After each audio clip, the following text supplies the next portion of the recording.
Hello students, स्वागत है आप सभी का हमारे इस channel DNS day night study में। बच्चों, आज के इस क्लास में हम लोग एमसीक्यू क्वेश्चंस को सॉल्व करने वाले हैं, जो कि रहने वाला है यूनिट फर्स्ट से।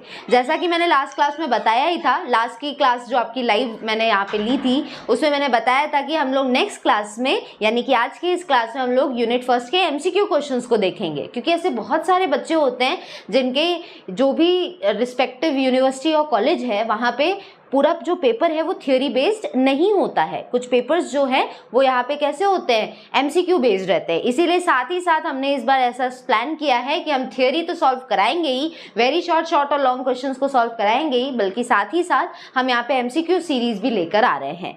आज का जो ये भी क्लास रहने वाला है, इसका जो ये पीडीएफ है ये भी आपको अवेलेबल हो जाएगा। इसके लिए सिर्फ और सिर्फ 2 स्टेप्स फॉलो करने हैं। पहला, आपको डीएनएस एजुकेयर ऐप डाउनलोड कर लेना है बच्चों, और दूसरा, आपको डाउनलोड करने के बाद में फ्री मटेरियल सेक्शन में जाना है उस ऐप के, और फिर उसके अंदर टैप करेंगे तो आपको फ्री मटेरियल में पीडीएफ आज के इस क्लास का मिल जाएगा। कई बार हो सकता है कि जब आपके पास ये वीडियो पहुंचे तो उसी दिन अपलोड ना हो, उसके आगे पीछे एक आध दिन हो सकता है, तो उसका थोड़ा डिले आएगा, बट जरूर वहां पे अपलोड हो जाएगा जो भी पीडीएफ प्रीवियस क्लासेस में सॉल्व कराया जाएगा। ठीक है, आई होप आपने लास्ट लेक्चर जरूर देख लिया होगा। लास्ट लेक्चर में लाइव क्लास मैंने लिया था, लाइव सेक्शन में जाके यूट्यूब पे आप उसे जरूर देख लीजिए अगर उसे नहीं देखा है तो। वहां पे मैंने वेरी शॉर्ट और लॉन्ग आंसर क्वेश्चंस को यूनिट फर्स्ट से सॉल्व कराया है। ठीक है, तो आइए आज के इस क्लास में बच्चों हम लोग यूनिट फर्स्ट के एमसीक्यू क्वेश्चंस को देख लेते हैं, जो कि रहने वाले सबसे ज्यादा इंपॉर्टेंट। ठीक है, तो आइए बिना देरी किए इसको हम लोग शुरू करते हैं। सबसे पहले यहाँ पे हमारा पहला क्वेश्चन आ चुका है, यह है the inventor of microscope is. पूछ रहा है माइक्रोस्कोप का इन्वेंटर कौन है। तो बच्चों ये जानते रहिए कि जब मेंशन नहीं किया है कि माइक्रोस्कोप कौन सा है, इलेक्ट्रॉन है कि कंपाउंड माइक्रोस्कोप है कि लाइट माइक्रोस्कोप है, तो आपको यहाँ ध्यान देना है कि मतलब ये सिंपल माइक्रोस्कोप की बात कर रहा है।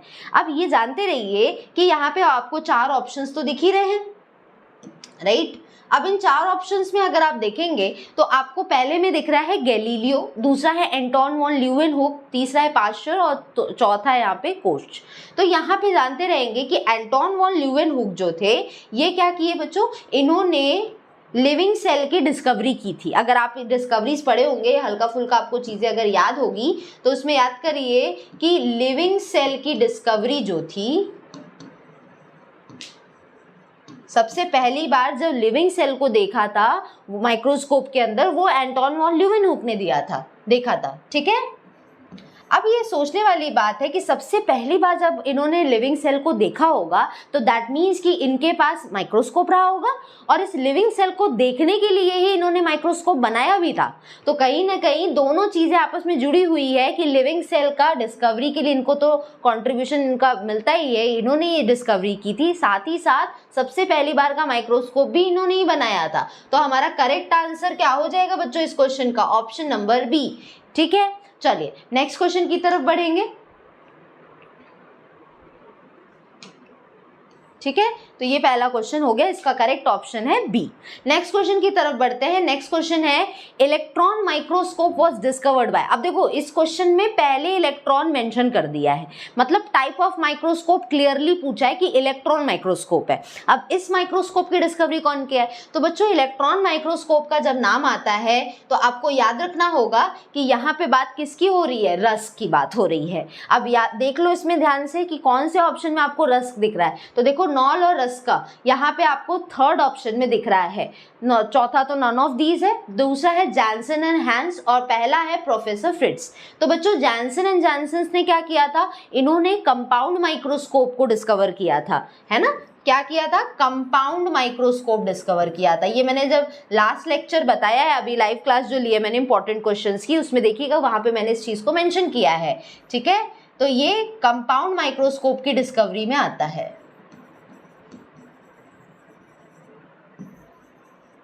ठीक है, साथ ही साथ अब बचता क्या है, नॉल और रस। अब इन्होंने क्या किया था, इन्होंने इलेक्ट्रॉन माइक्रोस्कोप की खोज की थी, इसको इन्होंने प्रॉपरली बनाया था। ठीक है, तो ये है हमारा तीसरा ऑप्शन, इसमें सही होता है सी। नेक्स्ट क्वेश्चन की तरफ बढ़ेंगे बच्चों।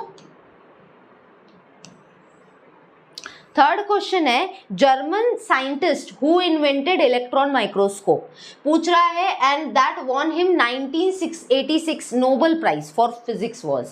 तो ऐसा जर्मन साइंटिस्ट का नाम पूछ रहा है जिन्होंने इलेक्ट्रॉन माइक्रोस्कोप को इन्वेंट किया और साथ ही साथ उसी काम के लिए उनको 1986 में नोबेल प्राइज से भी नवाजा गया।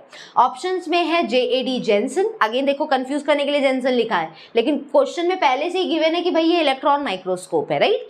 तो यहाँ पे नेक्स्ट है विंगर, चौथा है अर्नस्ट रस्क और चौथा है वैंट हॉफ। तो बच्चों रस्क वर्ड मिल गया ना, मैंने पहले ही बोला है एक रस्का और दूसरे नॉल, इन दोनों को इलेक्ट्रॉन माइक्रोस्कोप के इन्वेंशन के लिए यहाँ पे रिस्पॉन्सिबल माना जाता है। तो भाई इसका करेक्ट आंसर क्या निकल कर आता है, ऑप्शन नंबर सी, राइट। तो इसका करेक्ट आंसर हो जाएगा अर्नस्ट रस्क, ठीक है। और यहाँ पे जेंसन अगेन आ गया तो कंपाउंड माइक्रोस्कोप के लिए है और बाकी दो भी ये नहीं होंगे। तो इसका करेक्ट आंसर जो है बच्चों वो है सी, ठीक। चलिए नेक्स्ट क्वेश्चन की तरफ बढ़ते हैं। नेक्स्ट क्वेश्चन है the resolution power of a microscope means the capacity to. देखो जब बात आती है कि यहाँ पे रिजोल्यूशन पावर, तो सबसे पहले इसको समझेंगे कि रिजोल्यूशन पावर होता क्या है, उसके बाद हम क्वेश्चन पे आते हैं, ठीक है। तो यहाँ पे अगर देखा जाए तो यहाँ पे बोल रहा है कि रिजोल्यूशन पावर क्या है, पहले तो इसको जान लेते हैं। तो रिजोल्यूशन पावर मैंने लास्ट क्लास में आपको थ्योरी में बताया था कि रिजोल्यूशन पावर मतलब होता है किसी भी इमेज को हम कितना क्लियर देख पा रहे हैं, कितना साफ देख पा रहे हैं, वो होती है रिजोल्यूशन पावर। और दूसरा इसी के जैसा मिलता जुलता एक टर्म आता है मैग्निफिकेशन।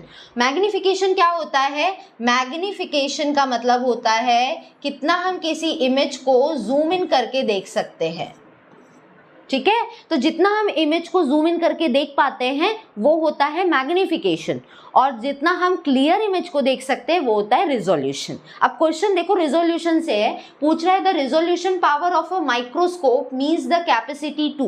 भाई रिजोल्यूशन पावर अगर यहाँ पे किसी भी माइक्रोस्कोप की है तो इसका मतलब उसके अंदर किस चीज की क्षमता है, किस चीज की कैपेसिटी है।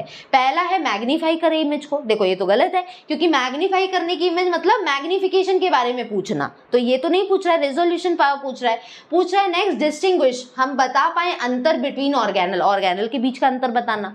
तीसरे में दिया है distinguish between the two objects, दो ऑब्जेक्ट्स के बीच का अंतर बताना।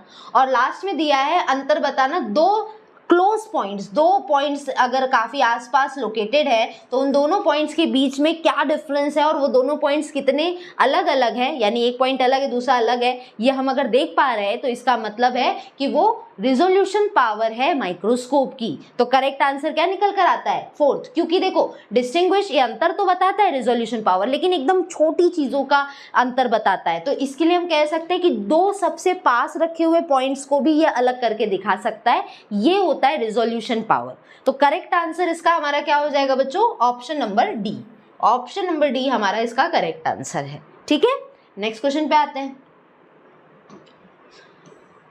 नेक्स्ट क्वेश्चन है बच्चों, पूछ रहा है light source of electron microscope. अब पूछ रहा है यहाँ पे लाइट का सोर्स कौन है इलेक्ट्रॉन माइक्रोस्कोप में। तो बच्चों याद करो, मैंने आप लोग को अभी जो लास्ट लेक्चर कराया है रिवीजन का, जिसमें आपको इंपॉर्टेंट क्वेश्चंस बताया था, उसमें मैंने बताया है कि जो इलेक्ट्रॉन माइक्रोस्कोप है उसमें सब कुछ एक इलेक्ट्रॉन सोर्स है, और एक इलेक्ट्रॉन जो है वो कहाँ से आ रहा था, इलेक्ट्रॉन गन से आ रहा था। ये सेटअप मैंने आप लोग को लास्ट लेक्चर में बताया है। तो इलेक्ट्रॉन गन जो था वहां से इलेक्ट्रॉन बिखर कर आते हैं और उसको एक जगह करने का काम किसका था, एनोड का था। क्यों, बिकॉज एनोड की चार्ज कैसा होता है, पॉजिटिव चार्ज होता है। एनोड मतलब पॉजिटिव चार्ज, और इलेक्ट्रॉन तो हम जान ही रहे नेगेटिव चार्ज है, तो नेगेटिव पॉजिटिव को अपने तरफ खींचता है। तो ये इसकी वजह से क्या होता है, जितने इलेक्ट्रॉन्स बिखरते हैं इलेक्ट्रॉन गन से निकलने के बाद वो एक जगह यहाँ पे कह सकते हैं इकट्ठा हो जाते हैं, ठीक है। और उसको और जगह कंसंट्रेटेड करने के लिए हम यहाँ पे अलग अलग लेंसेज का यूज करते हैं, जैसे इनमें से एक है कंडेंसर लेंस, ठीक है। तो यहाँ पूछ रहे हैं भाई इलेक्ट्रॉन माइक्रोस्कोप का में लाइट सोर्स कौन है, लाइट सोर्स का काम कौन करेगा? बिकॉज अगर हम सिंपल कंपाउंड माइक्रोस्कोप की अगर बात करते हैं तो कंपाउंड माइक्रोस्कोप में लाइट का सोर्स का काम कौन करता है? या तो रखा हुआ नीचे एक बल्ब है जो सेटअप में होता है, या तो मिरर होता है और मिरर के ऊपर सन की रेज पड़नी चाहिए, तो वो लाइट सोर्स होता है। बट इलेक्ट्रॉन माइक्रोस्कोप में तो लाइट सोर्स भी इलेक्ट्रॉन ही होगा, तो इसमें हमारा करेक्ट आंसर क्या आता है? प्रोटॉन होगा? बिल्कुल नहीं, न्यूट्रॉन्स जिक्र ही नहीं किया। जब तक मैंने इलेक्ट्रॉन माइक्रोस्कोप पढ़ा है कभी प्रोटॉन न्यूट्रॉन्स का तो जिक्र ही नहीं हुआ, नियॉन और इलेक्ट्रॉन्स। तो करेक्ट आंसर इसका क्वेश्चन का क्या निकल कर आता है? ऑप्शन नंबर डी, जिसमें हम लोग बोल रहे हैं कि ये क्या है? इलेक्ट्रॉन्स है। ठीक है, चलो नेक्स्ट क्वेश्चन पे आते हैं भाई। नेक्स्ट क्वेश्चन है naturally occurring oil commonly used in immersion objective lenses. भाई इमर्शन ऑब्जेक्टिव लेंस में जो सबसे ज़्यादा यूज़ किए जाने वाला ऑयल है या तेल है वो कहाँ से निकलता है या कौन से प्लांट का है? ऑप्शन में है कैनोला, सेडार यानी देवदार का प्लांट, क्रैनबेरी और कोकोनट। किसका ऑयल का यूज़ यहाँ पे इमर्शन ऑब्जेक्टिव लेंसेज के लिए किया जाता है? ठीक है, तो यहाँ पे इसका करेक्ट आंसर क्या हो जाएगा बच्चों? इसमें कुछ एक्सप्लेनेटरी पार्ट नहीं है, इसको बस याद रखना कि वो सेडार यानी देवदार होता है जिसके तेल का इस्तेमाल यहाँ पे इस प्रोसेस में होता है। ऑब्जेक्टिव लेंस के इमर्शन के लिए हम इसका इस्तेमाल करते हैं। ठीक है, तो इसका करेक्ट आंसर क्या हो जाएगा बच्चों? ऑप्शन नंबर बी यानी कि सेडार। तो ये हमारा करेक्ट आंसर है। ओके, चलो नेक्स्ट क्वेश्चन पे बढ़े। नेक्स्ट क्वेश्चन है microtome is commonly used in study of. Microtome का इस्तेमाल हम यहाँ पे किस चीज की स्टडी के लिए करते हैं? माइक्रोटोम होता क्या है पहले तो ये जान लो भाई। माइक्रोटोम क्या होता है? एक पतला सा कट करने वाला ऑब्जेक्ट है जिसकी मदद से हम जिस भी सब ऑब्जेक्ट को हम देखना चाहते हैं माइक्रोस्कोप के अंदर उसको हम बड़े शार्प और बहुत अच्छे तरीके से कट कर सकते हैं। तो माइक्रोटोम एक तरह का डायमंड कटर होता है जिसका इस्तेमाल हम लोग करते हैं इलेक्ट्रॉन माइक्रोस्कोप के अंदर किसी भी ऑब्जेक्ट को देखने के लिए या स्पेसिमेन या सैंपल को कह लो देखने के लिए। तो माइक्रोटोम की मदद से क्या होता है? बहुत शार्प और बहुत पतला सेक्शन कट होता है। अब माइक्रो वर्ड आ गया, इसका मतलब ये है कि इसका इस्तेमाल किसी चीज़ को बहुत छोटी चीज़ों को देखने के लिए होता है। उसके लिए हमें क्या करना पड़ेगा? किसी चीज़ को अगर हमें माइक्रोस्कोप में देखना है तो पहले तो उसको कट करना पड़ेगा ना, तो उसके लिए इस इक्विपमेंट का इस्तेमाल होता है। इसी को बोलते हैं माइक्रोटोम और ये ज़्यादातर एक डायमंड कटर होता है और इसका इस्तेमाल हम कहाँ करते हैं? इलेक्ट्रॉन माइक्रोस्कोप में करते हैं। अब देखो, अब ऑप्शंस में अलग अलग यहाँ पे बोल रहा है कि कह सकते हैं अलग अलग जगह की स्टडी के लिए है। अब यहाँ पे आपको चूज करना है कौन सा ऑप्शन में ये जाएगा कि माइक्रोटोम का इस्तेमाल किस चीज के स्टडी में होता है। लॉजी वर्ड है ना, तो लॉजी का तो मतलब ही होता है टू स्टडी। क्या होता है? To study. ओके, तो यहाँ पे आप देख रहे हैं कि पैथोलॉजी पहला है। पैथोलॉजी में क्या होता है बच्चों? पैथोजेंस की स्टडी होती है। पैथो यानी कि पैथोजन और पैथोजन यानी कि जो हार्मफुल माइक्रो ऑर्गेनिज्म है जिससे डिजीज होती है। तो डिजीज कॉजिंग माइक्रोब को हम बोलते हैं पैथोजन, तो उसकी जो हम स्टडी करते हैं तो उसको बोलते हैं पैथोलॉजी। और माइक्रोबायोलॉजी क्या है? जहाँ पे हम लोग माइक्रो ऑर्गेनिज्म की स्टडी करते हैं। ठीक है। फिजियोलॉजी क्या है? जहाँ पे हम लोग इंटरनल बॉडी ऑर्गन का किस तरह से वर्किंग सिस्टम है उसको समझते हैं। और चौथा है हिस्टोलॉजी। द वर्ड हिस्टो का मतलब क्या होता है? इस वर्ड का मतलब क्या होता है? टिश्यू। टिश्यू को हम लोग बोलते हैं हिस्टो। तो टिश्यू की स्टडी में हम इस्तेमाल करते हैं कि इंटरनल ऑर्गन की स्टडी में इसका इस्तेमाल करेंगे, कि माइक्रोब्स की स्टडी में, कि डिजीज का पता लगाने में। तो बच्चों कहाँ इस्तेमाल हो रहा है? अब आप शायद इसका आंसर बता सकते होंगे कि इसका इस्तेमाल हिस्टोलॉजी में होता है, क्योंकि हम सेल और टिश्यू को कट करेंगे ना इस डायमंड कटर से, इस माइक्रोटोम से। हम फिजियोलॉजी में कोई ऑर्गन तो कट नहीं कर सकते, या तो हम अगर कोई माइक्रो ऑर्गेनिज्म देखना है तो उसको तो कट नहीं करके देखा जाता है, या तो पैथोजेंस को भी नहीं कट करके देखा जाता है। तो यहाँ पे इसका इस्तेमाल साफ है कि हिस्टोलॉजी में इसका इस्तेमाल माइक्रोटोम का होता है। तो करेक्ट आंसर जो है वो इसका क्या हो जाएगा? Option number D. ठीक है, चलो नेक्स्ट क्वेश्चन पे आते हैं। नेक्स्ट क्वेश्चन है magnification range of light microscope is. भाई कितना कोई माइक्रोस्कोप, लाइट माइक्रोस्कोप किसी इमेज को बड़ा करके दिखा सकता है, मैग्नीफाई यानी जूम इन करके दिखा सकता है, उसकी एक लिमिट है लाइट माइक्रोस्कोप में। वो लिमिट कितनी है, कितना गुना ये इमेज को बड़ा करके दिखा सकता है, वो इसमें पूछ रहा है। मैग्निफिकेशन का रेंज क्या है एक लाइट माइक्रोस्कोप में। तो बच्चों देखो, लाइट माइक्रोस्कोप ना बहुत डिटेल इमेज नहीं दिखाता है, ठीक है, तो इसकी मैग्निफिकेशन बहुत ज़्यादा नहीं होगी, ठीक है, कि हम यहाँ पे बोल दें कि 10,000 से 5,000 हो, या तो कह लो कि बहुत कम में भी 500 तक लेके गया है, तो ये कम से कम यहाँ पे हम कह सकते हैं। और फिर यहाँ पे देख रहे हैं तो 1,000 से 2,000 है, तो ये बहुत कम भी नहीं होता लेकिन बहुत ज़्यादा भी नहीं होता। तो इन बिटवीन आपको ये वाला रेंज मिल रहा होगा 1,000 to 2,000, 1,000 से 2,000 गुना ज़्यादा बड़ी करके इमेज को ये दिखा सकता है। तो ये इसकी मैग्निफिकेशन रेंज है, किसकी, एक लाइट माइक्रोस्कोप की। ओके, तो हमारा करेक्ट आंसर इसमें क्या हो जाता है बच्चों, 1,000 to 2,000। तो करेक्ट आंसर हमारा इसमें है ऑप्शन नंबर बी, ठीक है। चलो नेक्स्ट क्वेश्चन पे आते हैं। नेक्स्ट है रिजॉल्विंग पावर कितनी होती है लाइट माइक्रोस्कोप की। अगेन मैं बोल रही हूँ, रिजॉल्विंग पावर क्या थी बच्चों, अभी थोड़ी देर पहले बताया। रिजॉल्विंग पावर यानी कि किसी इमेज को हम कितना क्लियर देख सकते हैं। तो अब रिजॉल्विंग पावर पूछ रहा है, अभी मैग्निफिकेशन पूछ रहा था, कितना इमेज को बड़ा करके देख सकते हैं, पूछ रहा है कितना क्लियरली इमेज को दिखाया जा सकता है एक लाइट माइक्रोस्कोप के अंदर, क्या इसकी कैपेसिटी है। तो बच्चों याद रखेंगे ये है 0.2 माइक्रोन। कितनी है, 0.2 माइक्रोन, यानी करेक्ट आंसर है इसमें ऑप्शन नंबर बी, ठीक, ये हो जाएगा हमारा करेक्ट आंसर। ओके, चलो नेक्स्ट क्वेश्चन पे आते हैं। नेक्स्ट क्वेश्चन है हमारे पास यहाँ पे, तो maximum resolution power of microscope is. Maximum resolution power किसी माइक्रोस्कोप की किस तरह की लाइट में दिखती है। अब देखो फोकस यहाँ पे रिजोल्यूशन पावर या मैग्निफिकेशन की वैल्यू पे नहीं है, अब यहाँ पे किस चीज़ पे फोकस है कि किस तरह की लाइट में, किस कलर की लाइट में मैक्सिमम रिजोल्यूशन या मैक्सिमम इमेज को क्लियर देखा जा सकता है। रेड लाइट में, ग्रीन लाइट में, ब्लू लाइट में या यूवी लाइट में, ठीक है। तो ये चीज़ यहाँ पे पूछ रहा है। अब आप सब जानते हैं बच्चों की जो व्हाइट लाइट है उसमें ये इतने कलर्स होते हैं, राइट, जिसमें हम लोग इसको शॉर्ट फॉर्म में क्या बोलते हैं, विबग्योर बोलते हैं, विबग्योर, ठीक है। वी यहाँ पे वायलेट है, आई इंडिगो है, बी ब्लू है, जी ग्रीन है, येलो है, ऑरेंज और रेड है। अब सबसे पहले ऑप्शन में दिया है रेड लाइट, दूसरा दिया है यहाँ पे ग्रीन लाइट और तीसरा दिया है यहाँ पे ब्लू लाइट। अब ये जानते रहेंगे कि जैसे जैसे हम ये लेफ्ट से राइट बढ़ रहे हैं, इसका मतलब है कि ये वाला जो कलर्स है ये सबसे ज़्यादा कम बिखरते हैं और सबसे ज़्यादा बिखरने वाली इमेज लेफ्ट साइड में, यानी वायलेट, इंडिगो, ब्लू ये सब ज़्यादा बिखरते हैं और साथ ही साथ ग्रीन, येलो, ऑरेंज और सबसे कम तो रेड बिखरता है। इसीलिए हम देखते हैं कि जिसकी स्कैटरिंग, जिस लाइट की सबसे कम होती है उसका इस्तेमाल हम कहाँ करते हैं, किसी चीज़ को हमें जब ज़्यादा दिखाना है, जैसे अलर्ट दिखाना है, कहीं पे सिग्नल दिखाना है। जैसे आप रेड कलर का इस्तेमाल सिग्नल, ट्रैफिक सिग्नल में कहाँ होता है, जब आपको पूरी तरह से लाइट, जितने भी गाड़ी आ रही थी उसको रोकना होता है। क्यों, क्योंकि रेड कलर का इस्तेमाल क्यों करते हैं, क्योंकि रेड लाइट बिखरती कम है तो उससे वो दूर तक लोगों को दिखेगी। जब लाइट बिखरेगी ज़्यादा ना तो वो दिखेगी कम, और जब बिखरेगी कम वो एक ही जगह रहेगी ना तो वो दूर से भी दिखती है, इसलिए खतरे के लिए हम रेड कलर का इस्तेमाल ज़्यादा करते हैं। उसके बाद देखो येलो कलर भी यूज़ होता है और ग्रीन, तो ये सब की कह सकते हैं स्कैटर करने की प्रॉपर्टी ज़्यादा कम होती है, और वही यहाँ पे वायलेट, इंडिगो, ब्लू ये सब की ज़्यादा होती है।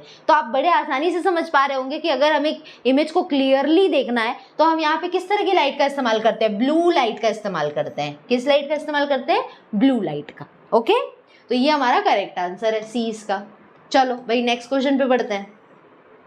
नेक्स्ट क्वेश्चन है यहाँ पे, to determine the ultra structure of cell. अगर हमें किसी सेल का डिटेल स्ट्रक्चर जानना है तो उसके लिए सबसे कॉमन मेथड कौन सा है इन चारों में से। अब देखो मेथड से क्वेश्चन, अभी तक हम माइक्रोस्कोप से क्वेश्चन देख रहे थे, अभी सेकेंड हाफ में क्या कर रहे हैं हम लोग, कुछ जो अलग अलग इक्विपमेंट्स है मैंने वहां से क्वेश्चंस आपके इस पीडीएफ में डाले ताकि हम हर टॉपिक को कवर कर पाए इन एमसीक्यू के सीरीज में, ठीक है, यूनिट फर्स्ट के।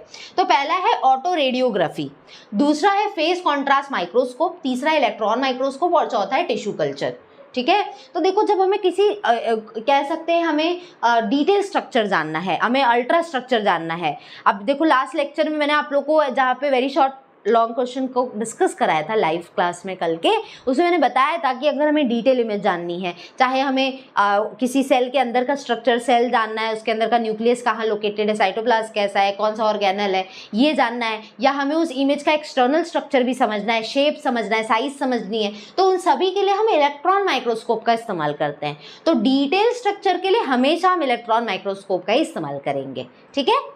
ऑटो रेडियोग्राफी क्या होती है बच्चों? इसकी मदद से ना हम यूवी रेज का इस्तेमाल इसमें करके किसी भी इमेज को क्लियरली देखते हैं। ठीक है, तो इसका करेक्ट आंसर जो है वो यहाँ पे हो जाएगा इलेक्ट्रॉन माइक्रोस्कोप। ठीक है, चलो नेक्स्ट क्वेश्चन पे आ जाते हैं।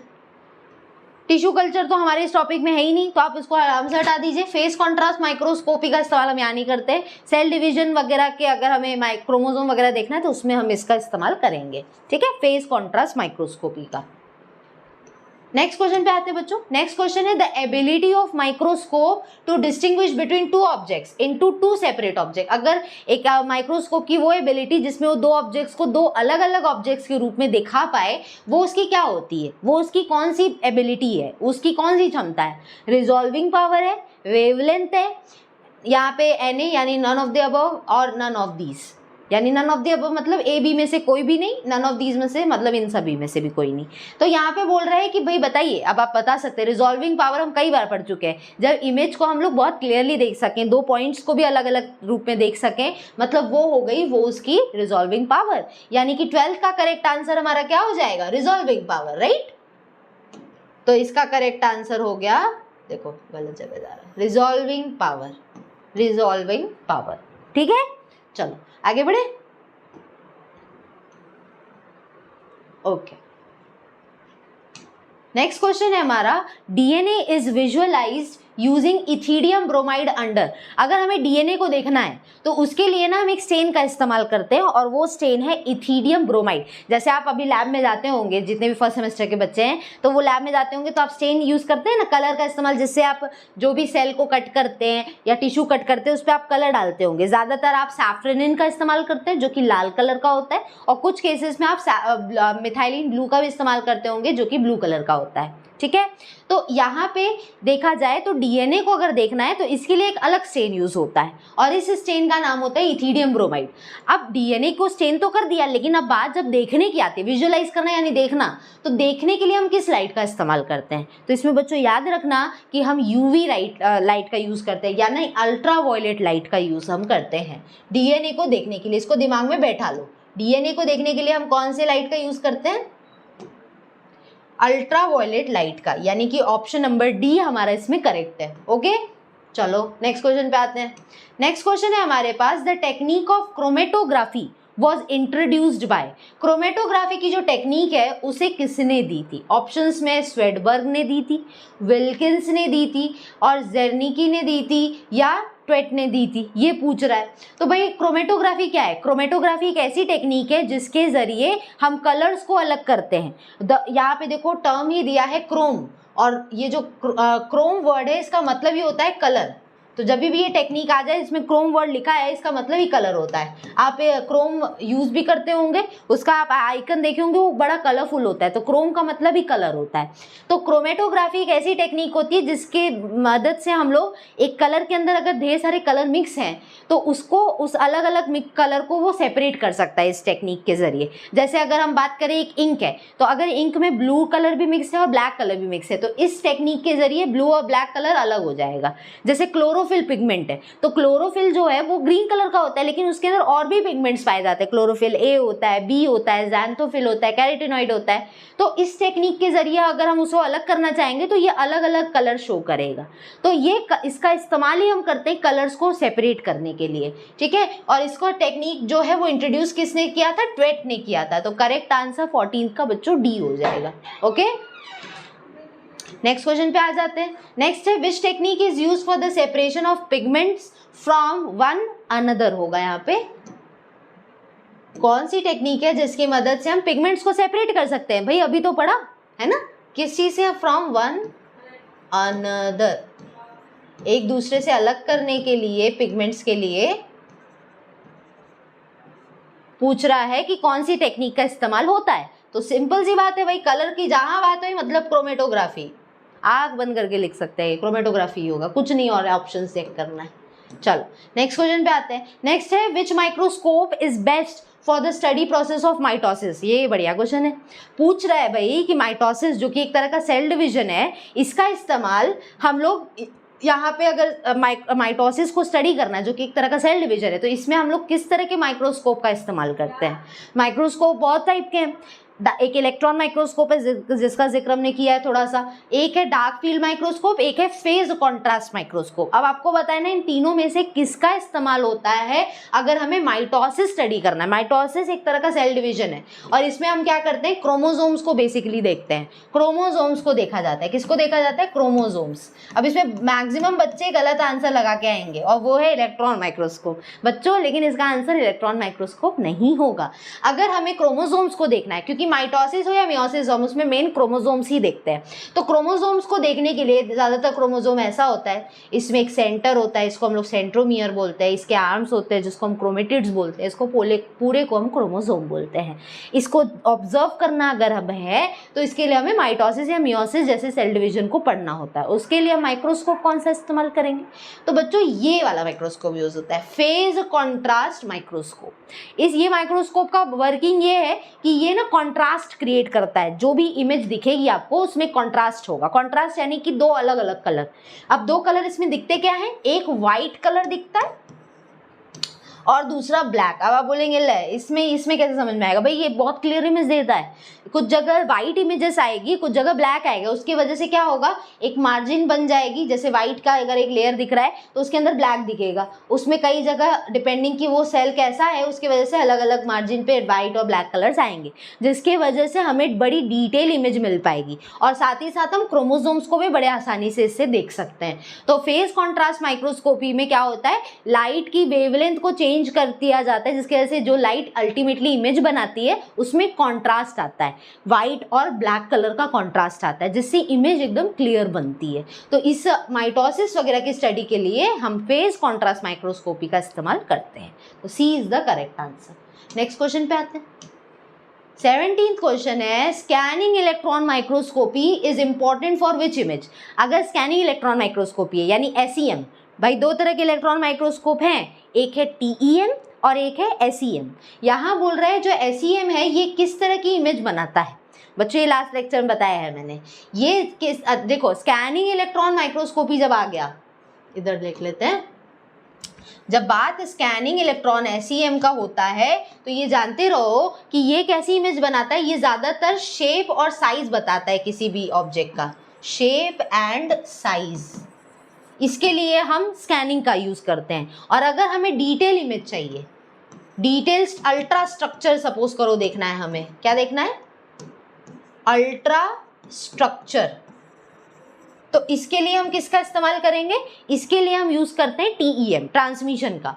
अब देखो शेप और साइज तो दिया नहीं, यहाँ दिया है कि एक डायमेंशन 1D है, 2D इमेज दिखती है कि 3 डायमेंशनल 3D इमेज दिखती है। तो बच्चों शेप और साइज से ही तो हम, अगर हमें देखना है तो हम 3 डायमेंशन देखेंगे ना, किसी भी इमेज का 3 फेस देखेंगे ना, देखने में वो कैसा है। तो शेप और साइज समझने के लिए हमें 3 डायमेंशनल इमेज देखने को मिलता है। तो स्कैनिंग इलेक्ट्रॉन माइक्रोस्कोपी की मदद से हम 3D इमेजेस देख पाते हैं। ठीक है, तो 17th का करेक्ट आंसर B हो जाएगा भाई। नेक्स्ट क्वेश्चन पे आते हैं। नेक्स्ट क्वेश्चन है हमारे पास लिविंग सेल।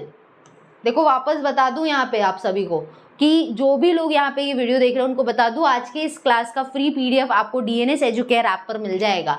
तो DNS एजुकेयर ऐप डाउनलोड करना मत भूलिए, प्ले स्टोर से आपको ये अवेलेबल हो जाएगा और वहाँ पे डाउनलोड करके आप फ्री मटेरियल सेक्शन में जाएंगे तो आज जो ये मैं PDF आपको सॉल्व करा रही हूँ ये आप वहाँ से ले सकते हैं। साथ ही साथ अगर आप इंटरेस्टेड हैं हमारे कोर्स को ज्वाइन करने में तो आप हमारे कोर्स को भी ज़रूर ज्वाइन करिए। BSc का सेमेस्टर कोर्सेज हम लोग रन कराते हैं 1st और 3rd सेमेस्टर के लिए भी। तो जितने बच्चे यहाँ पे ऑब्वियस सी बात है मैक्सिमम बच्चे जो ये वीडियो देख रहे हैं वो 1st सेमेस्टर के ही होंगे। तो 1st सेमेस्टर के जितने बच्चे ये वीडियो देख रहे हैं उनको मैं बता दूं, आप साथ ही साथ सिर्फ ये वीडियोस ना देख के आप लेक्चर वीडियोस भी हमारे देख सकते हैं, जिससे आप और बढ़िया परफॉर्म कर सकते हैं अपने सेमेस्टर एग्जाम्स में। तो हमारे नवोद्भव बैच के साथ जुड़ना मत भूलिए। उस बैच के साथ जुड़ने के लिए आपको क्या स्टेप्स फॉलो करने हैं उसके बारे में मैं इस वीडियो के एंड में आपको ज़रूर बताऊँगी, तो लास्ट तक बने रहिएगा। ठीक है, नेक्स्ट क्वेश्चन है living cell can be studied by. अगर हमें एक लिविंग सेल को देखना है तो उसके लिए हम किस यहाँ पे पूछ रहा है किस माइक्रोस्कोप का इस्तेमाल करेंगे, यूवी माइक्रोस्कोप का इस्तेमाल करेंगे, अल्ट्रा सेंट्रीफ्यूगेशन। सेंट्रीफ्यूगेशन आपको मैंने लास्ट लेक्चर में बताया था। सेंट्रीफ्यूगेशन क्या होता है बच्चों, ये एक ऐसी टेक्निक है सेंट्रीफ्यूगेशन वाली जिसमें हम किसी भी लिक्विड को बहुत तेजी से सेंटर की तरफ रोटेट कराते हैं। एक मशीन होती है जिसका नाम है सेंट्रीफ्यूज। इस मशीन के अंदर क्या किया जाता है, सारी चीज़ों को ऐड कर दिया जाता है और सारी चीज़ों को ऐड करके अगर आप चाहते हैं कि उस लिक्विड में से दो सब्सटेंस को अलग करना चाहते हैं तो उसके लिए आप इस मशीन के अंदर एक मिक्सचर जैसा काम करता है ना, उसी तरह ये भी काम करेगा। तेज़ी से जो भी सब्सटेंस आप इसमें डालेंगे वो घूमने लगेगा और जब वो सेंटर पे रोटेट करेगा तो उससे होगा क्या कि उस ट्यूब के अंदर जो आपने लिक्विड डाला था उसके अंदर जो हैवी पार्टिकल है वो नीचे बैठ जाएगा, सेटल डाउन हो जाएगा और लाइटर पार्टिकल्स जो होंगे वो क्या हो जाएंगे, सरफेस पे आ जाएंगे। इस टेक्निक पर ही काम करता है। तो इसका तो लिविंग सेल स्टडी से कोई लेना देना ही नहीं है। तो इसका करेक्ट आंसर क्या हो जाएगा बच्चों, फेज कॉन्ट्रास्ट माइक्रोस्कोप। इसकी मदद से हम लिविंग सेल को देख सकते हैं। ये एक एडवांटेज है भाई, अगर हमें लिविंग सेल देखना है ना तो हम इस माइक्रोस्कोप का इस्तेमाल करते हैं, फेज कॉन्ट्रास्ट माइक्रोस्कोप का। तो करेक्ट आंसर इसका डी हो गया भाई। नेक्स्ट क्वेश्चन है विच of the following is not a method of entrapment. बच्चों इंट्रैपमेंट हो गया और ये सारे हो गए, ये इमोबिलाइजेशन का टेक्निक है। इमोबिलाइजेशन के बारे में मैंने लास्ट लेक्चर में बताया था, उसमें आप जाके देख सकते हैं अगर इसको आपको डिटेल में समझना है तो। इमोबिलाइजेशन और उसके टाइप्स। इमोबिलाइजेशन क्या होता है बच्चों, ये एक ऐसी टेक्निक होती है जिसकी मदद से हम एंजाइम्स को एक जगह ट्रैप कर देते हैं या जकड़ देते हैं जिससे एंजाइम्स मूव नहीं कर पाते। अब जब उनका मूवमेंट नहीं होगा तो इसीलिए इस नाम पड़ा क्या है इस टेक्निक का, इमोबिलाइजेशन। मोबाइल यानी मूवमेंट, मोटिलिटी यानी मूवमेंट, इमोबिलाइज वर्ड हो गया मतलब मूवमेंट नहीं होना। तो यहाँ हम एंजाइम्स को एक जगह ट्रैप करते हैं और एंजाइम्स को ट्रैप करने के लिए इंट्रैपमेंट का एक मेथड होता है जिससे हम एंजाइम्स को एक जगह रखते हैं। तो यहाँ हम फाइबर से इंक्लूजन कर सकते हैं, माइक्रो कैप्सूल्स का इस्तेमाल हम करते हैं जहाँ पे हम यहाँ पे इसको एक जगह रोक देते हैं एंजाइम्स को। साथ ही साथ हम जेल्स का भी इस्तेमाल करते हैं। लेकिन पूछ रहा है नॉट अ मेथड, तो कौन सा इसमें से मेथड नहीं है इमोबिलाइजेशन में इंट्रैपमेंट का, तो वो है डाईएज़ोटाइजेशन। तो करेक्ट आंसर इसका हो जाएगा बच्चों option number B. Next question पे बढ़ेंगे। नेक्स्ट और आखिरी क्वेश्चन है हमारे आज के इस लेक्चर का, which of the following is not a method of immobilization. बच्चों इमोबिलाइजेशन के बहुत सारे मेथड है, जैसे इंट्रैपमेंट है, एडजॉर्प्शन है, इनकैप्सुलेशन है, ठीक है, और यहाँ पे ये बेसिक ये इतने टेक्निक्स हैं। अब इसमें से एक ऐसा है जो कि इनमें से मेथड नहीं है और वो कौन सा है, आयनिक बॉन्डिंग। ठीक है, आयनिक बॉन्डिंग एक इमोबिलाइजेशन का मेथड नहीं है। ओके, इंट्रैपमेंट है, एडजॉर्प्शन है और इनकैप्सुलेशन भी है, बट ये आयनिक बॉन्डिंग एक तरीका नहीं होता है यहाँ पे इमोबिलाइज करने का एंजाइम्स को। तो करेक्ट आंसर इसका बी हो जाएगा। ठीक है, अभी जाना नहीं है भाई किसी को। लास्ट में यहाँ पे अगर आप फर्स्ट सेमेस्टर कोर्स के साथ जुड़ना चाहते हैं तो ये इन्फॉर्मेशन सुनकर जाइए। अगर आप इंटरेस्टेड हैं बीएससी मैथमेटिक्स का कोर्स फर्स्ट या थर्ड सेमेस्टर का पढ़ने में, या तो बायोलॉजी का कोर्स या एग्रीकल्चर या बीकॉम का कोर्स, तो आप हमारे नवोद्भव बैच के साथ ज़रूर जुड़िए। हमारा जो डीएनएस चैनल है ये बीते कई सालों से यहाँ पे ऑनलाइन कोर्सेज को रन करा रहा है बीएससी के बच्चों के लिए और बच्चे ने बहुत अच्छा सेमेस्टर में परफॉर्म भी किया है। इसके लिए आप हमारे प्रीवियस वीडियोस देख सकते हैं जहाँ पे हमने बच्चों के इंटरव्यूज़ लिए और बच्चों ने बहुत अच्छा परफॉर्म किया है। तो आप जेन्युइन वो रिजल्ट्स हैं, आप उसे जाके ज़रूर देखिए और फिर डिसाइड करिए कि आपको हमारे इस चैनल के साथ जुड़ना है या नहीं।